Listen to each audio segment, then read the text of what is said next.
Thanks everybody for coming. We do have a really heavy hitter panel. I'm your moderator, Deborah Kaufman. I'm a journalist in the industry. I've been a freelancer my whole life except for a couple of years at Creative Cow. You came here to see the editors, and a wonderful group it is.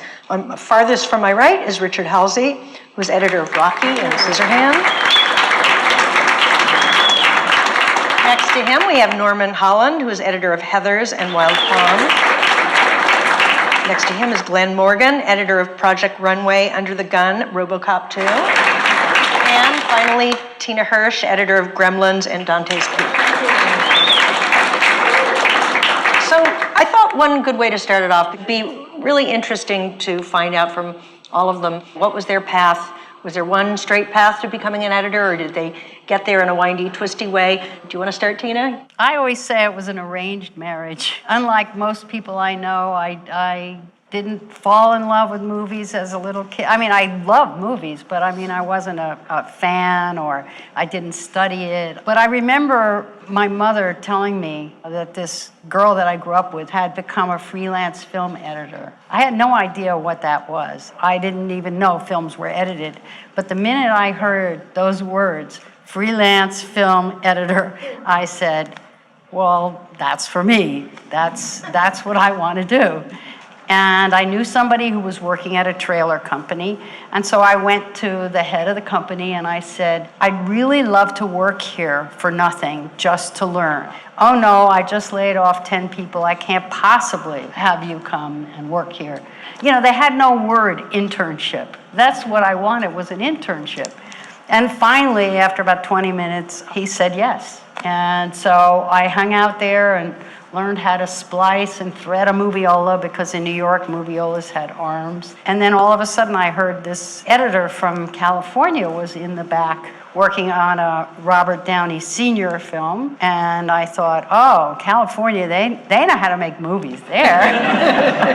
I'm gonna go learn from them.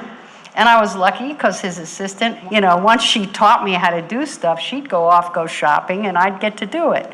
That was kind of the first step. And the next thing I knew, I stumbled into a job. And when I went in for my interview, this guy was asking me questions like, do you know how to code film? Yeah, did you read my resume? Eventually, they hired me as their assistant, and of course, I was lucky because somebody left and they upgraded me to editor, but didn't mean that I was an editor. I just got the chance to edit. And then I went looking for more assistant work. I think that's when I started working for Roger Corman, the famous King of the Bees.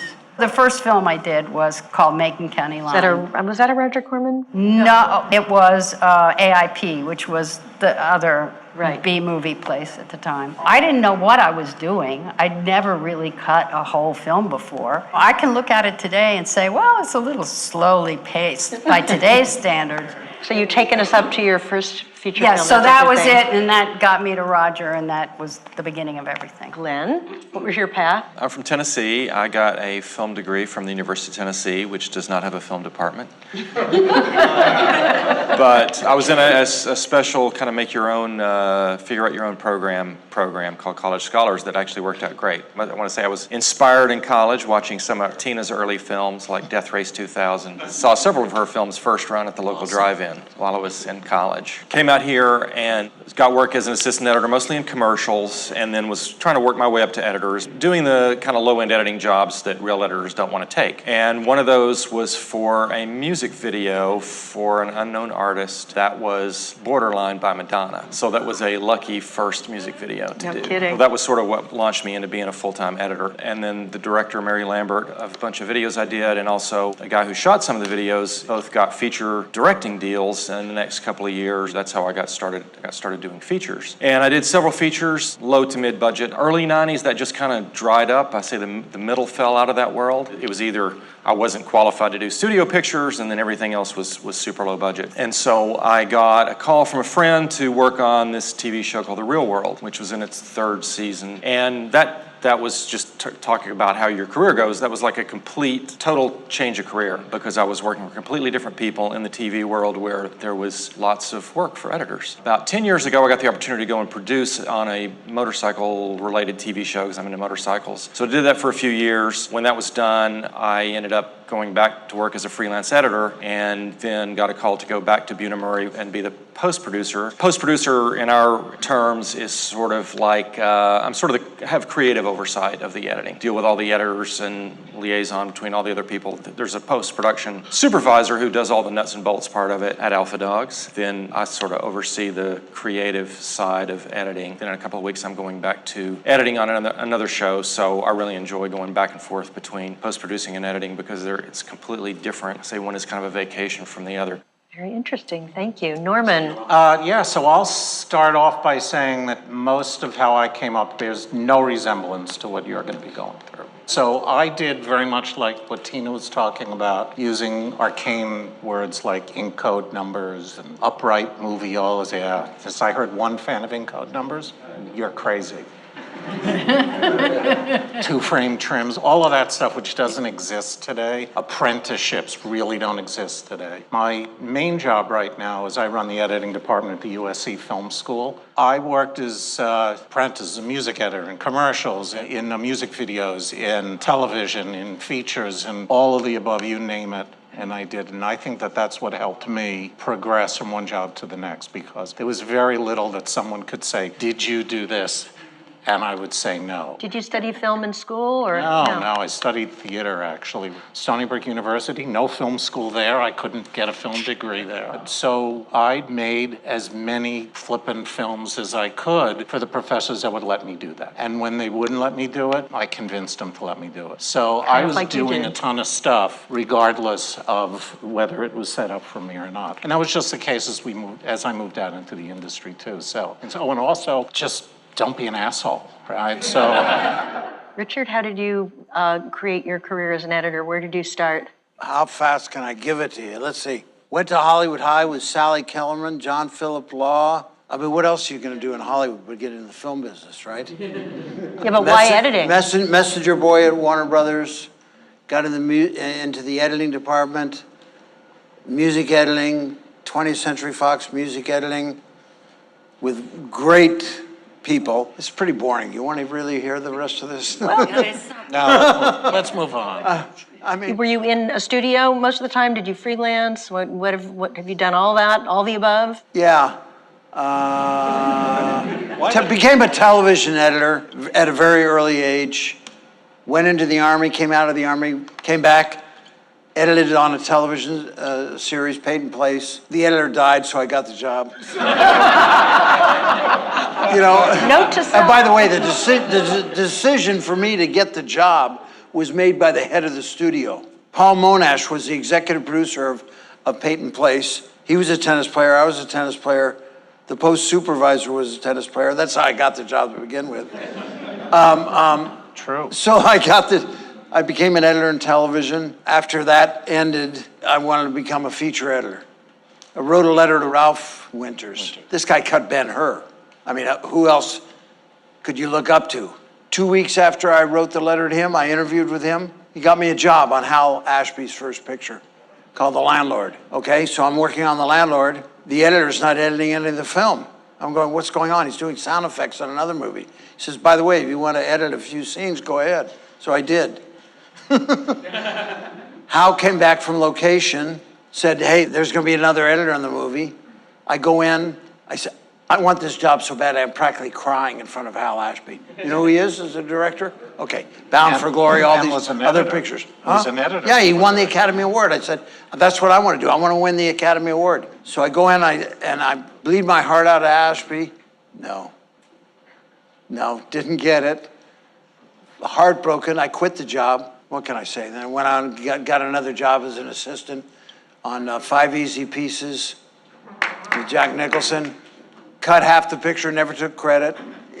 Just one thing led to the other, and I think there's a lot of themes here that probably still hold true, not the least of which is the heartbreak and Oh yeah, major. right? Oh yeah. And the scrambling Yeah, around. just move forward, man. Just keep moving forward. And it That's seems what it is. also that, you talk about doing an internship before they even said internship. You were like begging to work for free. I just wanted to learn. Work for free. They didn't have film school in my day. That's how old I am. I'm also hearing the theme of like being willing to really start anywhere, do anything, start in the mailroom, be a messenger. The one thing that does strike me though is a lot of you got your start in genres that I don't even know if they exist anymore, like educational videos. They don't. They That's don't right. exist anymore. Well, I think a lot of people are here because they want to, they're on maybe in the beginning of their paths as you once were back in the day. And one of the things that I think we should address is that whole issue of so many editors end up also being business people. That's more crucial than ever. I think when Michael introduced us, introduced the event and said that a lot of editors kind of don't want to come out from behind their machines. I mean, that is just useless nowadays. The amount of interaction that we have to continually sell ourselves. And the fact that you're here tonight already separates you from people who are too chicken shit to come out, right? The ability to sell yourself is part of a business.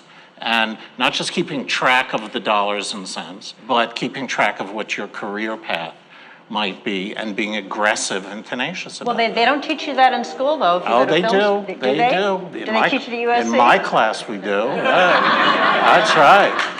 Well, what about Because if you everybody don't else? do it, then you come out as like an awesomely, incredibly talented, unemployed editor. So Well, what are you've been a freelancer for much of your career, correct? Oh, totally. So tell me, Yeah. what did it take for you to realize, oh wait, I've got a business going here? Did you promote yourself? How did you adjust to that whole thing of having a business, really? I would not survive today because I don't have that skill. I am not a salesperson. I'm just not that kind of person. For a while, I would go in for interviews. I would always get the job. And then after a while, I didn't get the job. And I thought, wait a second, they asked me to come in and they didn't hire me?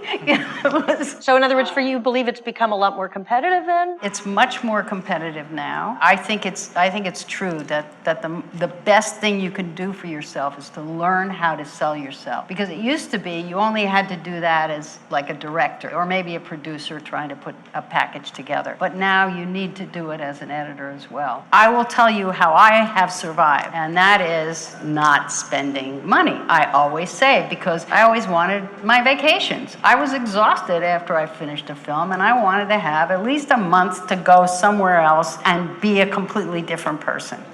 Let me give you an example of the way I think the editing world is going. I went to a Starbucks yesterday. I walk into Starbucks. I see this guy's got headphones on, computer, mouse pad, and I go, and he's got the color wheels up over here, and I go, I'm interested. I look for about 2 seconds. Is this pornography? And then I realized, oh no, it's Victoria's Secrets. He's editing like a Victoria's Secrets thing. I said, here's this guy cutting everything. There it is, right there. So simple. G-RAID, computer. In today's world as an editor, you got to have the control. Editing is control. I want to be in control. How can you be in control? You got to have your own space, your own equipment. I think today people do have their own equipment They because do. it's all computer-based. That's right? it. And that's a good thing. That's where it's going, man. Yeah. And the technology is unbelievable. I actually worked freelance the first 18 years I was working, and after a few of those years, I had a very similar thing when I was cutting music videos and other things. I was working on some horrible piece of video equipment one week, and then another horrible one the next week. So a couple of friends of mine actually funded me, and we set up a little boutique editing place in Hollywood that was mainly for me to work out of. So it made my whole life so much easier to have my own place to work out of. I mean, it sounds like a really great idea to have a space that you share with other editors. I mean, that seems like such a great model that could really work today. In-house somewhere, you're still Right, editing right. your- But I'd actually like to expand what we mean by business also, because I think there's, besides the room, besides the equipment, besides the invoicing, there's also stuff with how do you work with clients? How do you build a reputation? Let's How talk do you about that. keep clients? And this is true at all levels. So I think the idea of how you collaborate, how you keep people who you're working with happy and understand that they're in this, that you are on the same side as they are, is crucial for what we do and is also part of the business. But it's true whether you're working freelance or staff. I mean, and that's got to be the toughest in some ways. I mean, you have a different boss every time, usually. and you have. Sometimes you hope that. And yes, right, exactly. So are there cautionary tales here? I mean, there must be times when, it's impossible to get along with somebody, or do you just feel like it's the editor's job to just make the effort to get along with every producer, director they work with? You're saying yes.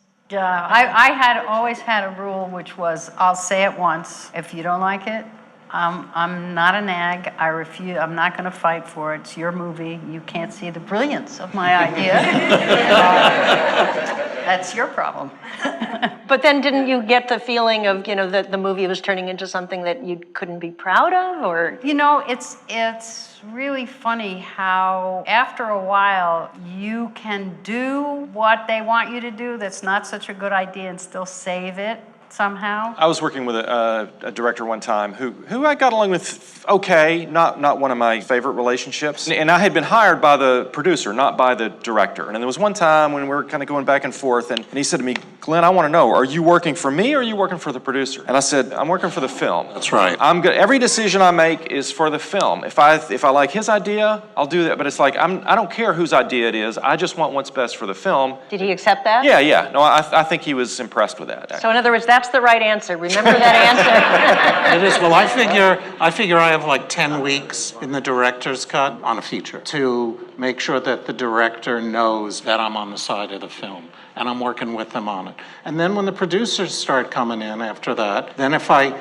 disagree with something the director's saying, at least we've got 10 weeks of him knowing that I'm not an asshole and that I'm not just doing it for ego. So, and it doesn't work with everybody, but my rule also is if I've done one film with someone who is an asshole, then that's the last film I'll do with them. So I agreed to do it. You do the best job you can with them, and then don't make that mistake again. What about you, Richard? Do you have any? Okay, let me just give you an example of a day in the Halsey editing room. Okay, here. This is the God's truth. This is today. We're in the independent field. We have been for 10 years. Independent field is tough. You got to really be on it, man. Right now, we're working on 4 projects at the same time. We just finished a film for a writer-director. She'd been editing her own movie for a year, couldn't get it together. Hired us, my wife and I. Colleen does the editing, I do the supervising, okay? 3 weeks, we finished the picture. Meanwhile, we're working on other movies. And how is your relationship with the director during all this? I mean, this is kind of her baby, right? Wow, high energy. Unbelievable. Unbelievable. I said, Allie, give us the notes and get out of here. Leave us alone. And then come back. I mean, she was high-strung, like, whoa. So bottom line is, you just deal with whatever the situation is that arises. Yeah. Well, how often is it you feel, to some degree, you're the psychologist in the room, Oh, or the yeah, handholder in the big room? time. Big Always. time? Always. These are all young people in the beginnings of their careers, so I thought also, it might be interesting. Not Michael. Not all of them? Yeah, right. Let me start with you, Norm, because actually you're with young people all the time.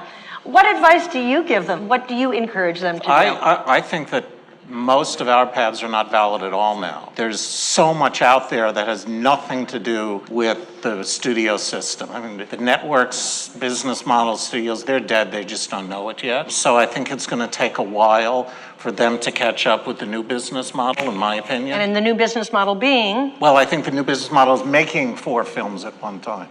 If you're an editor, working internationally. Really, what I encourage all of my students to do is to know every editing system. What I say is anyone that begins with the letter A, do.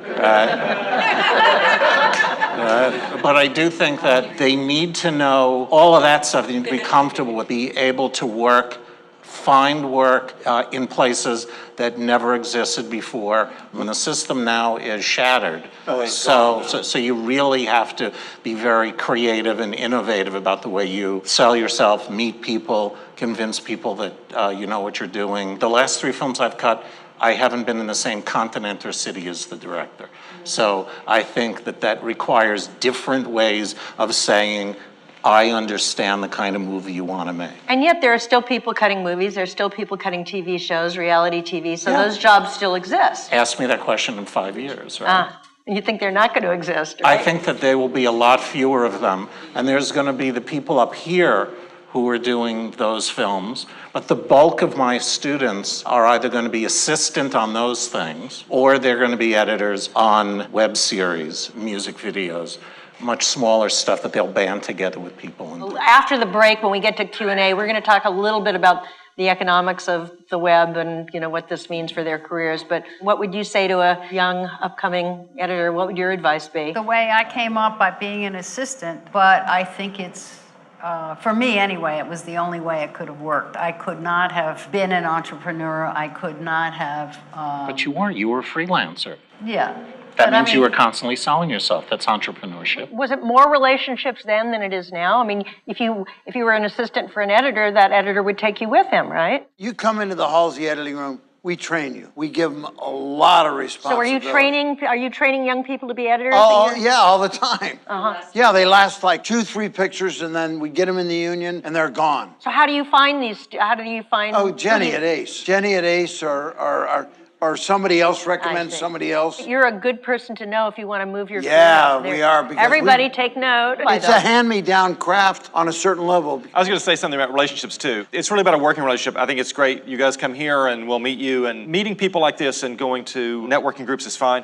But what you really learn is what you did. You have an apprenticeship. You say, I'll work for free, or I'll get in there and I'll do something. I can meet somebody a million times. It's like, well, they seem like a nice person. But if somebody comes in and works with me for half a day, I get a really strong sense of what kind of sensibilities they have, what kind of attitude they have and everything. Working for somebody for one day is better than a year's worth of networking where you're not working. Yes, I'm sorry. Just so any way you can do So that. are any of you in a position where if one of these people come up to you and say, I'll work for you for free? Sounds like Richard is, actually. Yeah. I don't believe in work for free. We pay. You pay. Pay everybody? No, nobody should work for free. I mean, fuck that, I mean, get paid. You know what I mean? We don't work for free. Right. And yet, some of the But people. I worked for free. She worked for I free. worked. Those I mean, days I are gone, went to man. school for free.